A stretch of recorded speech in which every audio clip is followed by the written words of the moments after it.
this cover. It's gross. I don't like that. I don't want that. Introvert flirt and well, inveterate flirt. One more time and then I'm gonna give up.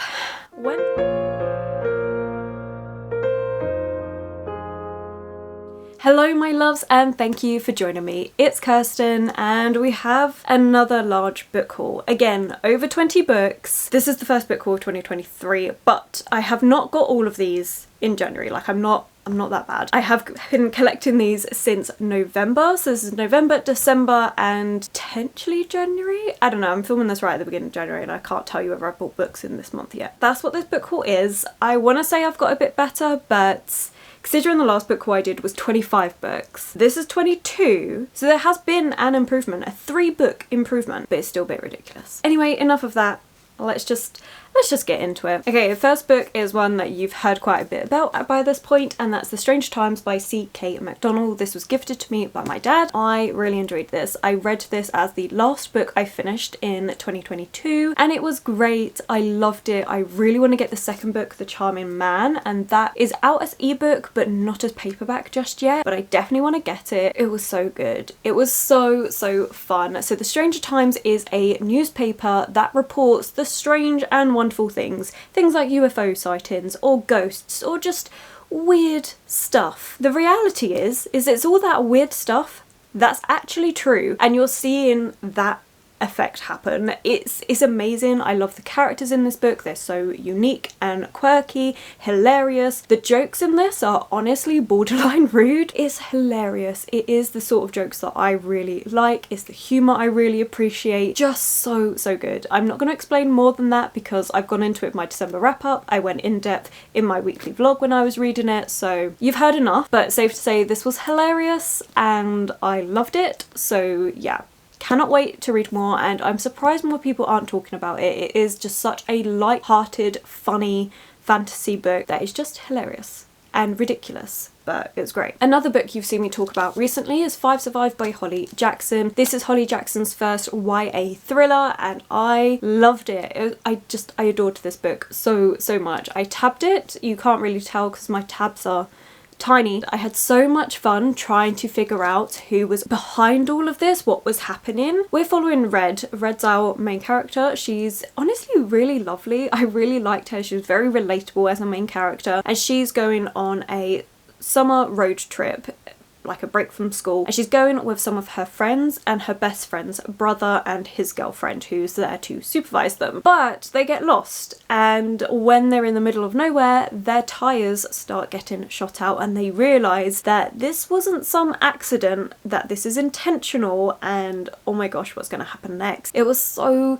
good. I loved the stakes in it. I pretty much finished it in one sitting. I got through so much, and if it weren't for the fact I was so tired I would have finished this. Highly recommend. It was just fast paced and great, and I loved all the tension between the characters, the arguing that came about. It was fantastic. I also really love Under the Dust Jacket. Like, it's this amazing vibrant yellow with the gunshot. You also get lots of maps in this. So you get a map layout of the RV, a map of where they're going, and then each part of the book is separated by these black pages with the time on them because it's all taken place across one night. And I thought that was amazing because you still get a lot of like character growth in this and you see what makes them tick, and I think it worked for such a short amount of time. It worked. I loved the twist in this. It was great. Okay, then we have The Box in the Woods by Maureen Johnson. This is a YA murder mystery and I cannot wait to read this one. I read the Truly Devious series and I really enjoyed it. It wasn't my favourite if I compare it to like A Good Girl's Guide to Murder by Holly Jackson, but it was really good. I really enjoyed it. We're following Stevie, and Stevie is kind of obsessed with being almost like Sherlock Holmes. She is determined to be the best detective out there. In the first, I'm going to call it the first series, it's more like the first arc in the continuation of a murder mystery series around Stevie Bell. But in that first arc, the first trilogy, we see her going to Ellingham Academy because she's going to solve a cold case that happened there. See her trying to solve that mystery over the course of 3 books, but within each book you also have a smaller mystery that she ends up solving, and I just think it was so well done. I really liked Stevie as a character and I'm intrigued to continue on. one. I know the newest book is out, but that's in hardback, and all of these books are in paperback. I have a thing about that, but I'm really intrigued. I really want to carry on. YA murder mystery is definitely something that I love. It's just fun and cozy, and I love trying to solve them, and it's just a good time. Then have a book I picked up in the Waterstones half price hardback sale that they had on. Not all of their hardbacks were half price, but I did pick up Juniper and Thorn by Ava Reid. I've picked this one up mainly because I've been seeing it on TikTok so much. It is a fantasy horror book, and I know it deals with a lot of darker subjects within this book. We're following our main character. What's her name actually? Marlinchin. She is a young witch that's trying to escape her father, who is a wizard, but he's very abusive and horrible to her. Is kind of seeing what from that. You know what? Let me just read the synopsis because I didn't do the first sentence challenge. Well, you know what? For Stranger Times and 5 Survive, I've already read them, so I don't need to do the first sentence. Let's start with Box in the Woods. I'm always bad at that. I always forget. Ooh, love the map. Sabrina Abbott was doing something illegal. We like that. This has taken place in the past, that bit. We have 1978. That's another thing. In these books, you tend to have a past timeline and then the present timeline with Stevie trying to solve everything. Juniper and Thorn, back to this. As the last true witches living in a city shifting from magic to industry, Marchlin and her 2 sisters are little more than a tourist trap, treating their clients with archaic remedies and beguiling them with the nostalgic charm. By day, Marlinchin devised secrets with trying to placate their tyrannical, xenophobic wizard father, but at night she and her sisters sneak out to enjoy the city's amenities and revel in its thrills, particularly the recent established ballet theatre where she meets a dancer who quickly captures her heart. But as her late night trysts grow more fervent and frequent, so do the threat of her father's rage and magic. And while the city flourishes with culture and bustles with enterprise, a monster lurks in the midst, born of intolerance and suffused with old world power. Caught between history and progress, blood and desire, Marlinchin must draw up her own magic to keep her city safe and find her place within it. I mean, it sounds amazing. I really can't pronounce that name. I'm so sorry. But the first sentence, oh, we have another map.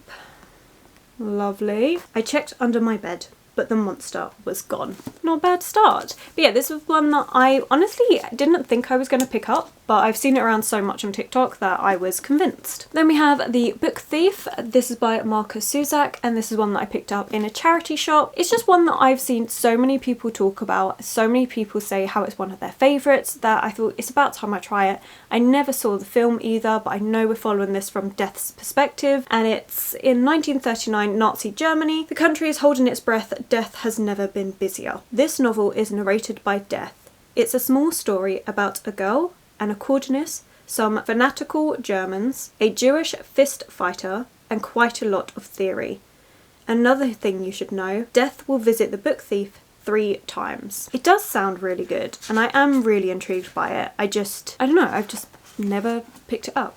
But the first sentence is, first the colours. That's it. But it says Death and Chocolate. I think it's going to be a good book. I have high hopes for it, but historical fiction is something I need to be in the mood for, but it is a genre that, as much as I have to be in the mood for, I end up really enjoying the books, so high hopes. Then we have Anatomy and Love Story, and this is by Sana Schwartz. This is one that I've had my eye on for a little while. I've been really intrigued by it because it just sounds like everything that I would normally like. It actually sounds and reminds me a bit of like Stalking Jack the Ripper by Kerry Maniscalco, and I really enjoyed that book. This one is set in Edinburgh 1817, and it's a gothic tale full of mystery and romance. We have Hazel. She's a lady who wants to be a surgeon more than she wants to marry, and Jack is a resurrectionist man who's just trying to survive in the city where it's too easy to die. I'm really intrigued. I did think it was a standalone, but apparently there is going to be a second book out, and some people are a bit unsure about that, but I'm interested to try. And this one starts with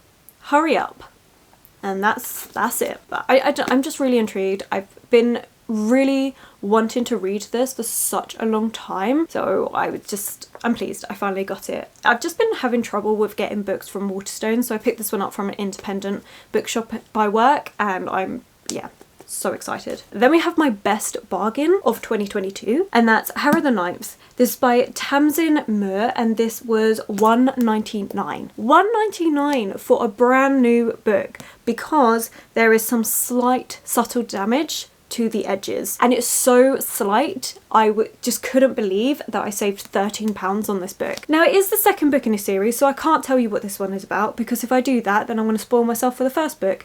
I don't own the first book yet, but now I'm going to. I have to admit, 2023, I've kind of got like a low reading challenge for myself. It's not even a challenge, but I would just like to read more sci-fi. I really want to get into it. I really do think there must be some books out there in the sci-fi genre that I will like. And this is one that I have been intrigued by a little while, but it was Sylvie over at TBR Diaries that made me go, oh, that sounds really good, okay, I'm gonna get it. And when I saw this book, I couldn't say no, so I have to get the first book. All I know is that it's a sci-fi, I think it's a trilogy with necromancers, and it's gay. That's all I know, but the necromancers part of it sounds right up my street. I'm kind of tempted to do the first sentence, but also I feel like if I do that, would it spoil anything for the first book? I feel like one sentence wouldn't. Let's just do it. Your room had long ago plunged into near complete darkness, leaving no distraction from the great rocking thump, thump, thump of body after body,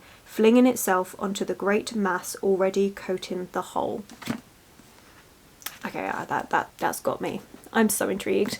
I need to get that first book. I have £10 on my Waterstones card, so maybe I'll get it using that. Okay, a fantasy book. We've got The Grace of Kings by Ken Liu. I think I got this with a voucher that I was gifted, and this one is one that I've picked up because of Abby. I'll have her channel linked below, and she recently read the last book in this quartet and she's loved it. She did a whole separate video of a series review on this, and it really intrigued me. I've just been in that fantasy mood. I'm so ready to sink my teeth into some new fantasy series, and this one is a bit of a chunky one, but it's one that I'm really intrigued by. Apparently she's saying it gets quite dark in places. As much as this one seems a bit slower because it's a lot of setup, it then picks up from the second book. I don't mind that so much with fantasy because there is so much to set up with the world building and everything, so I don't mind. An emperor was the first to unite the island kingdoms of Dara under a single banner, but now the emperor is on his deathbed, his people are exhausted by his vast conscriptive engineering projects, and his councillors conspire only for their own gain. Even the gods themselves are restless.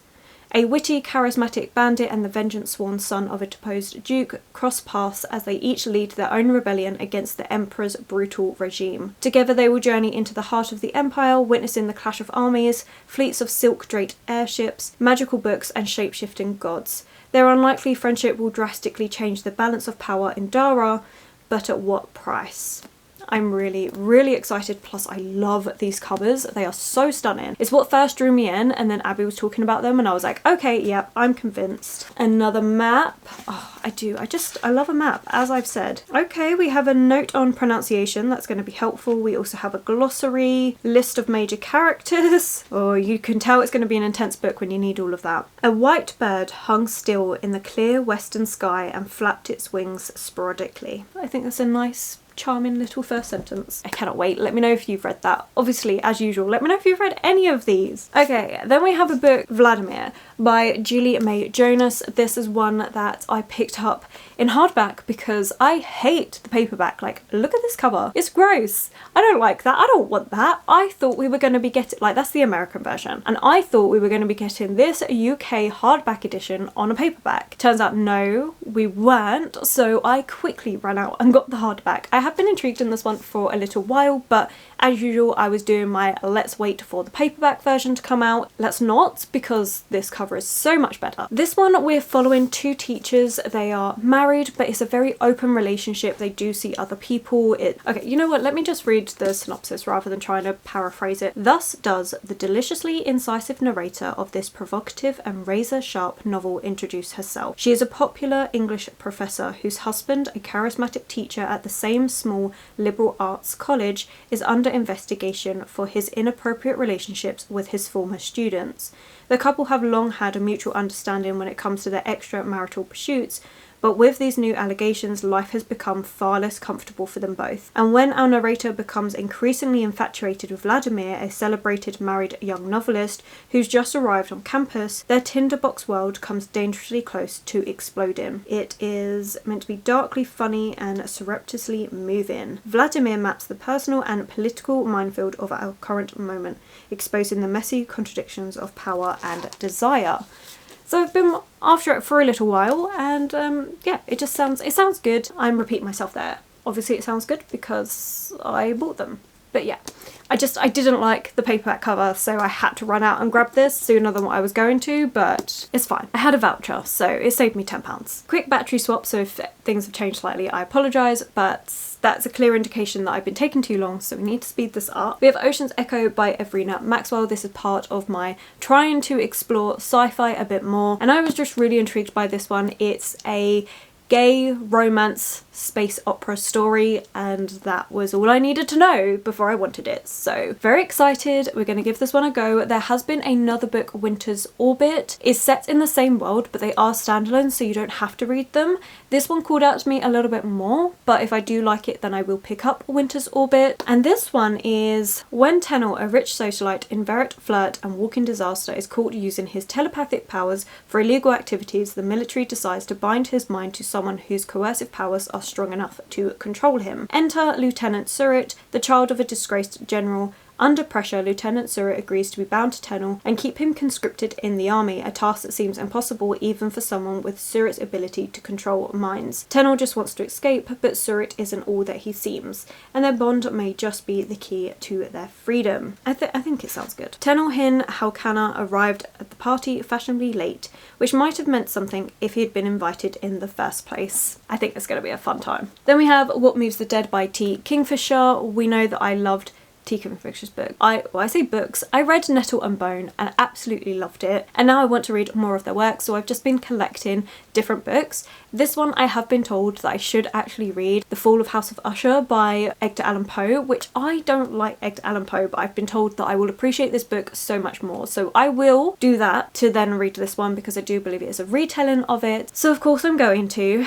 I'm not particularly looking forward to reading the Poe version, but hopefully it's a work of his that I actually do enjoy, and then I can go into this one being a bit more prepared and hopefully appreciating it a little bit more. But yeah, I'm intrigued. This one is more of a horror fantasy book. I just want to read more T. Kingfisher work. I loved Nettle and Bone so much. I know this one's going to have a different vibe to it, but I'm okay with that. I'm just wanting to see if I like all of their works or if it's just that selective books like Nettle and Bone that I appreciate from them. So we're going to see. Oh, almost didn't do the first sentence. The mushroom's gills were the deep red colour of severed muscle, the almost violet shade that contrasts so dreadfully with the pale pink of viscera. Well, that's gross, but also so well depicted. Like, that's some strong imagery right there. And then we have the Atlas 6 by Olivia Blake, and this was gifted to me by the lovely Naomi. So thank you so much, Naomi. This is a dark academia book. It's a book that I was umming and ahhing about whether I was going to pick up or not, simply because it's been so hyped up everywhere. I don't know. We're following these 6 students who have to go in, because they're magicians. They're invited to join the elite Alexandrian society. Its members enjoy a lifetime of power and access to ancient secrets, but only 5 places are offered, but 6 of them go, so 1 of them is going to die, and you're seeing all of their relationships build up. From what I've been hearing people talk about, the relationships and the characters in this are fantastic, so I do want to give it a try. This one that was independently published, but then Tor picked it up and published it. The second book has recently come out and a lot of people seem to be absolutely loving that, so yeah, I'm gonna try. I really like this part on the top. It says knowledge is carnage. I really hope I like it. Part of me's been putting it off because of the hype, and I do that sometimes with books.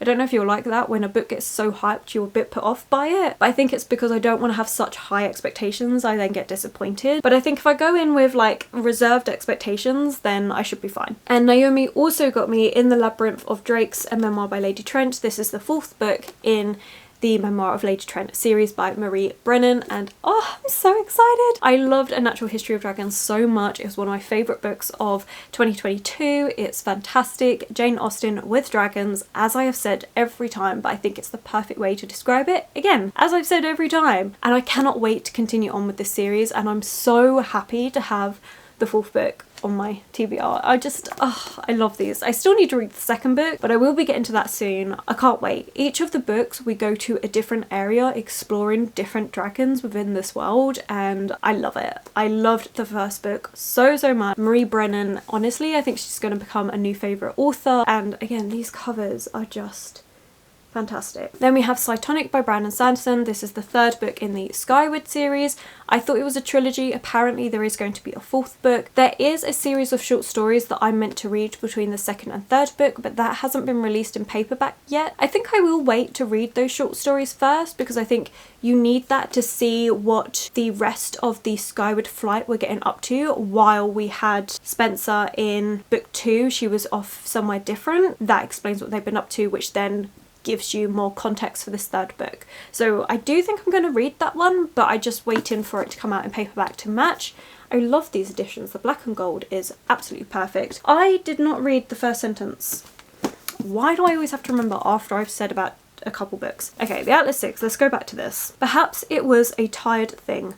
All the references the world had already made to the Ptolemaic Royal Library of Alexandria. Okay, I think that sets the tone quite nicely. Labyrinth of Drakes, I don't want to read the first sentence because it's the 4th book in a series, and just in case it has anything spoilery in it, so I'm not going to on that one. Cytonic, also I'm tempted not to, because again I do need to read the short stories, but I don't know, maybe it'll be okay. It looks like it'll be fine. A dark sphere appeared before me in the centre of the room. I just enjoyed this book. I really love the fact that Brandon Sanderson made me care about a plane and a slug. It's just fun, it's light-hearted, and it's honestly the first sort of sci-fi that I actually really like. I enjoy it. I like Brandon Sanderson books. What can I say? But yeah, this is his YA sci-fi series, by the way. Oh, then we have one of my favourite books of the year from 2022, and that's Legends and Lattes by Travis Baldry. I loved this book so much. It was so beautiful and like a warm hug on a cold day. It was just so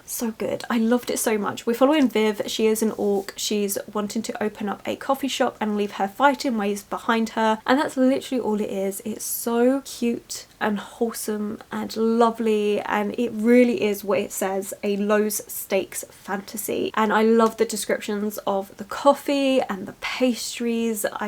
It was beautiful and I loved it, and I don't want to talk more about it because it's been so hyped up everywhere. So many people are loving this book, and with good reason. It's brilliant. I do believe there's going to be a prequel that's following Viv during her fighting days, which I'm really intrigued about, but this was just lovely. Do you want me to read you the first sentence? I mean, I didn't for the other books I read, but apparently we're going to. Viv buried her great sword in the Skelvet's skull with a meaty crunch.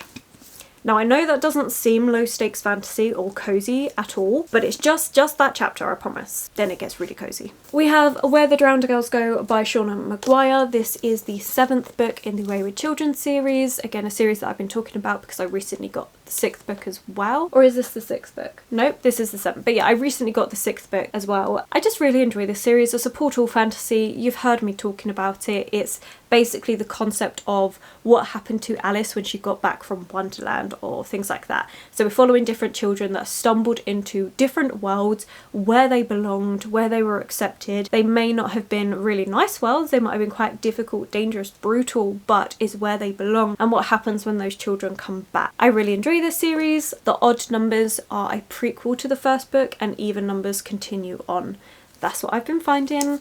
I can't wait. I'm not going to do the first sentence on this because it's such a short book, and it is the 8th book in a series, 7th book in a series. So yeah, I'm not going to do that to myself because I still need to catch up to that one. Then we have Portrait of a Thief by Grace Dealey, and I got this in the half price hardback sale, and this is one that I was going to pick up again when it came out in paperback, but this worked out cheaper than the paperback, so very happy. This one is one that just caught my eye because it's all about a student or a group of students that go around stealing artwork that have been stolen from other countries, and I just find the concept of that really fascinating. I think it's going to be really good. Let me just quickly read the synopsis for you. We have a senior at Harvard, Will fits comfortably in his carefully curated roles: a perfect student, an art history major, an artist, a perfect son, the American dream. But when a shadowy corporation reaches out with an impossible and illegal job offer Arthur, Will finds himself as something else as well, the leader of a heist to steal back 5 priceless Chinese sculptures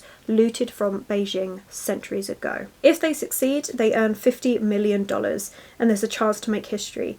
If they fail, it's not just the loss of everything they dreamed of for themselves, but yet another thwarted attempt to take back what colonialism has stolen. Honestly, it just intrigued me. I'm really, really excited to give this one a try. Heist story is not normally something I would read. I think what it's tackling is really good. State your name for the record, please. It's gonna be a good one. It's gonna be a good one. Okay, then we have non-fiction, and that's Mary's Monster by Lita Judge. And this is kind of the backstory to Mary Shelley, her creation of Frankenstein. But what's unique about this book is every single page is illustrated with these gorgeous illustrations. I absolutely adore it. It's also done in poetry format. It's a book that I saw Emmy talking about. I'll have her channel linked below, and she loved it, and since then I was like, okay, I definitely want to get this. Then I went into the independent bookshop near work and they had it, and I was so amazed that they actually had it, so I picked it up straight away. I cannot wait. It says, they expected girls to be nice and obey the rules. They expected girls to be silent and swallow punishment and pain. She was cast out from society because she loved a married man. Her friends reviled her. Her father banished her from his home. But she did not hide. She was not silenced. She fought against the cruelty of human nature by writing. Oh my god. Ugh, I can't wait to read this. I was planning to read it in October actually, because I think it'd be perfect. I read Frankenstein last year in October, so I feel like that would be great, but I also really want to read it now. Sounds so good. We do have an introduction about it all, just Mary Shelley, her creation of Frankenstein and stuff. But let me read you the prologue. Now, it is a short poem, so let me just do that. The creature. Most people didn't believe Mary Shelley, a teenage girl, unleashed me. A creature powerful and murderous enough to haunt their dreams. Oh, that's so good. Oh, I cannot wait. Oh, this is going to be good. That is going to be good. Another non-fiction book I've got is Agatha Christie by Lucy Worsley. Again, I picked up in the half price sale. Thank you to Christina for letting me know about this one. Again, I'll have her channel linked below. And this one is all about Agatha Christie, the queen of murder mysteries. I have been starting to read her Miss Marple series. I really cannot wait to carry on with that. Non-fiction again is something that, like sci-fi, I want to read more of this year. I read 2 non-fiction books last year and I would really like to read more. I don't want to pressure myself to read one a month because I know that's not me, but if I could at least read 3, I would be so grateful for that. It would be so good. And the non-fiction that I'm primarily interested in is non-fiction around authors that I'm really intrigued by. Agatha Christie is definitely one of them. So this being half price, I couldn't say no to it. I'm so hyped, so ready to read more about Agatha Christie, and as much as it does take me a little bit longer to read non-fiction books, it doesn't bother me because I do think it's worth it, and I feel like you get more of an understanding when you then go to read their books. Last 2, I did have another 2 books. Cruds. I'll get those in a minute. We have The Clockwork Girl by Anna Mazzalola, again in the half price hardback sale, and this one I'm intrigued about because it's set in Paris 1750, so perfect setting. We're following Madeline as she arrives at the home of the city's celebrated clockmaker and his clever, unworldly daughter. Madeline is hiding a dark past and a dangerous purpose to discover the truth of the clockmaker's experiments and record his every move in exchange for her own chance of freedom. For as children quietly vanish from the Parisian streets, rumours are swirling that the clockmaker's intricate mechanical creations, bejeweled birds and silver spiders, are more than they seem. And soon Madeline fears that she's stumbled upon an even greater conspiracy, one which might reach to the very heart of Versailles. Honestly, it sounds great. I love the idea of that gothic story in this. I think it's going to be so good. And the first sentence is, today was the day Mammon pierced the girls? No, God's sake. Today was the day Mammon priced up the girls. Okay, intriguing. Then I've got a book from a book swap that I did. We have A Slow Burning Fire from Paula Hawkins. This one, I just wanted to try some Paula Hawkins. This is definitely outside of my comfort zone with this. I don't tend to read adult thrillers that much, or they're a book I'll read once and then I won't reread, but I'm intrigued to try it. We have another map. This one is about Laura, Oh, we're following 3 different perspectives. So we have Laura has spent most of her life being judged. She's seen as a hot-tempered, troubled loner. Some even call her dangerous. Miriam knows that just because Laura is witnessed leaving the scene of a horrific murder with blood on her clothes, that doesn't mean she's a killer. Bitter experience has taught her how easy it is to get caught in the wrong place at the wrong time. Carla is reeling from the brutal murder of her nephew. She trusts no one. Good people are capable of terrible deeds. But how far will she go to find peace?